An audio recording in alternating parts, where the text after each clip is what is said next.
Hello YouTube, this is Thomas Judge back once again with my YouTube reading guide series. Today is the fifth of a 7 video series that walks through the chronological sequence of all DC Year One comics. To create this reading guide, I read the 157 single issues that have comprised the DC Year One branding, as well as some others around that, and I've used that knowledge to build this, the internet's most detailed reading guide of DC Year One. Now, in yesterday's video, we discussed the 31 Year One one-shots that comprise the 1995 DC annual event. Each of these issues was its own Year One branded title. One of these was actually an issue of Catwoman. It was in fact Catwoman Annual 2, and that was called Catwoman Year One as a one-shot single issue. The reason I mention it is that the first thing we're looking at today is Catwoman Year Two, released in 1996. Now, Catwoman Year Two is a storyline written by Doug Mensch with illustrations by Jim Ballant. Set after the Year One issue from the 1995 annuals event, this marks both the debut of Selina's purple costume and also the start of her simmering sexual tension with Batman. It's notable in that there is no Robin at this point, but other standard aspects such as the Joker, the Penguin, the Bat Signal, and the Batmobile are all in place already. Remember, this is an explicit story arc set within an ongoing series. In particular, we're looking at the covers for Catwoman issue 38, Catwoman issue 39, and Catwoman issue 40. Okay, for our 9th Year One series, we're going to actually look at something quite unusual. It's a one-shot. And this is Oracle Year One, also released in 1996. This is a story most people are completely unaware of and don't realize it exists.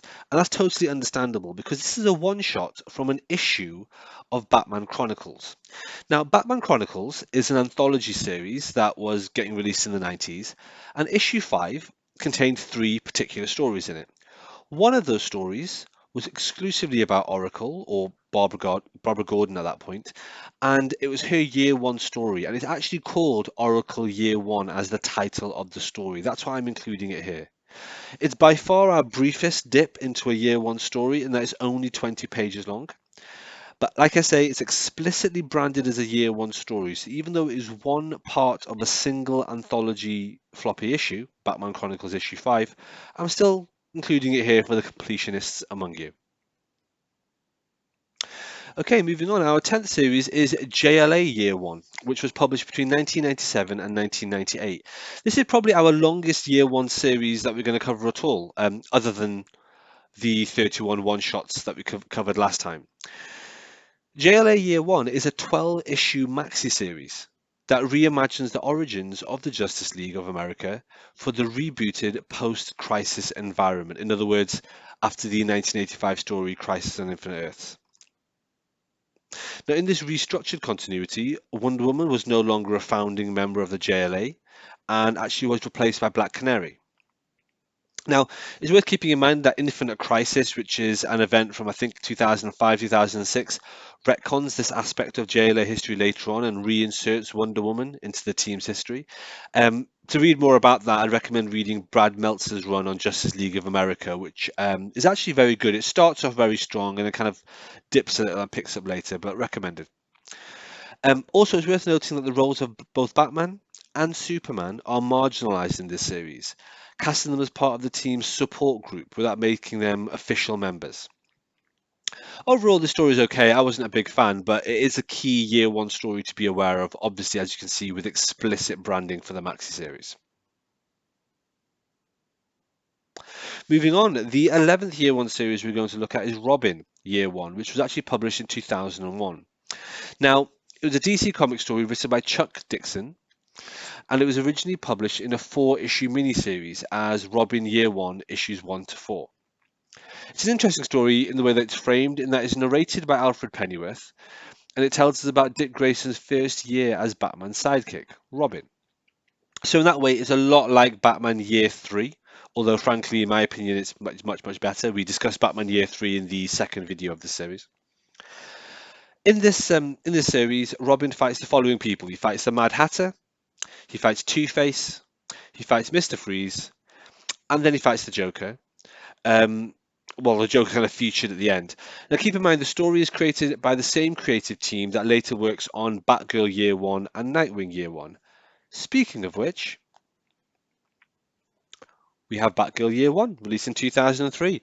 Again, this is a limited series, so this is actually a maxi series, not a mini series, because it's 9 issues long. Like I say, published in 2003, this was written by Scott Beatty and Chuck Dixon together, who were the creators of the previous Robin series we just looked at. And this maxi series shows how the modern Barbara Gordon became the first Batgirl. It's a bit of a sequel to Robin Year One, and to be honest, because they're so similar in tone and feel, the two maxi series were actually collected as a single trade paperback in 2013, which totally makes sense. They were limited series by the same creative team. Now, it's expanded origin for Barbara Gordon as Batgirl, building on her first appearance back in Detective Comics 359. It has 9 issues, but it's worth noting that each of the 9 issues has its own little subtitle. So we've been looking at the covers here. Issue 1 is called Masquerade, Issue 2 is called Future Tense, Issue 3 is called Afterglow, Issue 4 is called Cave Dwellers, Issue 5 is called Moth to a Flame, Issue 6 is called Bird of Prey, singular, Issue 7 is called Hearts Afire, Issue 8 is Seasoned Crime Fighter, and Issue 9 is called Ashes and Blood. It's made explicit in this story that it takes place during around the 4th year of Batman's modern career. Robin's role has been established, which makes sense given that was established in roughly Batman Year 3, but James Gordon is still captain rather than commissioner. It's worth noting, if you like Easter eggs, that this story also inserts various themes and motifs which foreshadow Barbara Gordon's eventual transformation into the information broker Oracle. Moving on, the 13th series we're going to look at is actually very short. It's called Year One, and it's Batman Ra's al Ghul. It was released in 2005. It's only a 2-issue miniseries, and actually it explores the past of Ra's al Ghul more than anything else. It's written by Devin Grayson, and frankly, it's not very good at all. I don't really understand at all how this is justified as being a Year One story. There's 2 reasons for this. One, the whole thing is framed through a long monologue as a reminiscence in a letter from Ra's al Ghul. So, in that sense, it's a reminiscence rather than the direct telling of a Year One narrative. Secondly, it's not even a Year One narrative. It's not the first year of Ra's al Ghul ever being Ra's al Ghul. It's not the first year of Batman being Batman. It's not even their first meeting. And it's not even an origin story, which I know a lot of creators get confused about when they're writing Year One stories. So frankly, it's just a random Ra's al Ghul story with Batman in it.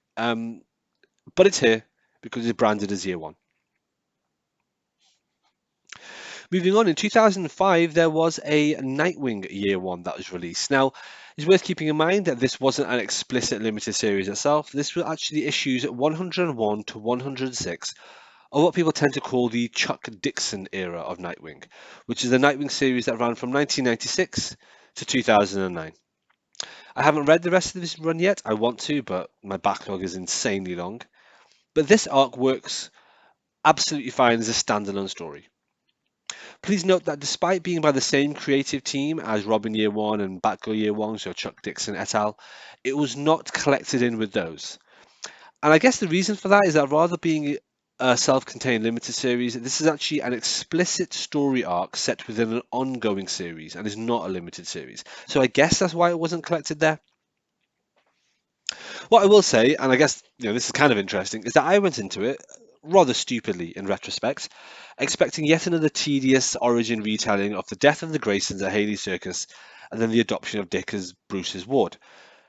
What we actually get is a retelling of the origin of Dick Grayson as Nightwing, which is obvious when you think about it, and not of Dick Grayson as Robin. In other words, this is his Year One as Nightwing once he's lost the R and he's got his new identity.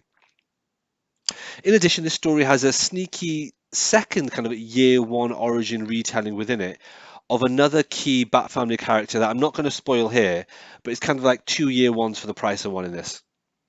If you want to pick it up, it's collected as a trade paperback, which is obviously called Nightwing Year One.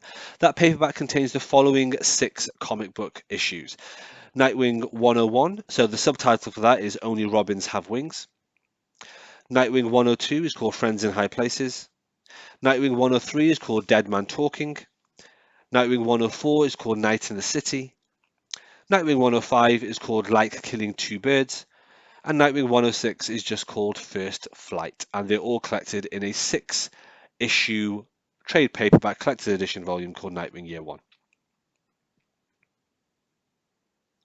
All right, and finally for today, the 15th Year One series we're going to look at is Batman Scarecrow from 2005, written by Bruce Jones with art from Sean Murphy. It's worth keeping in mind that this origin is completely different to the 1995 annual that we looked at earlier, that we looked at yesterday. Yes, it was published 10 years later, but clearly the writers have paid no attention to the origin of the annual and just did something completely different. It's another reason why a chronological reading order of Year One stories isn't really possible due to all the alternate origins. Okay, on that note, I think that's where we're going to leave it for today because next time we're going to look at a brand new kind of Year One branding we haven't seen before that I want to have sort of very clearly delineated in these videos so I don't want to cause any confusion. So I'll catch you all then. All right, thanks for watching, everybody. As always, please like, comment, subscribe. As always, please follow me on Twitter at I am Thomas Judge, where I will post a daily review of whatever comics I've been reading. You can get an idea of what I'm up to on the channel. And as always, please support the channel by heading over to Amazon.com and checking out my prose novel about superheroes. It's a completely original piece of work. The first episode in it is called Arrivals, and the series as a whole is called No Gods or Kings. You can find an excerpt of that on my website, nogodsorkings.com. Until next time, everybody, stay classy.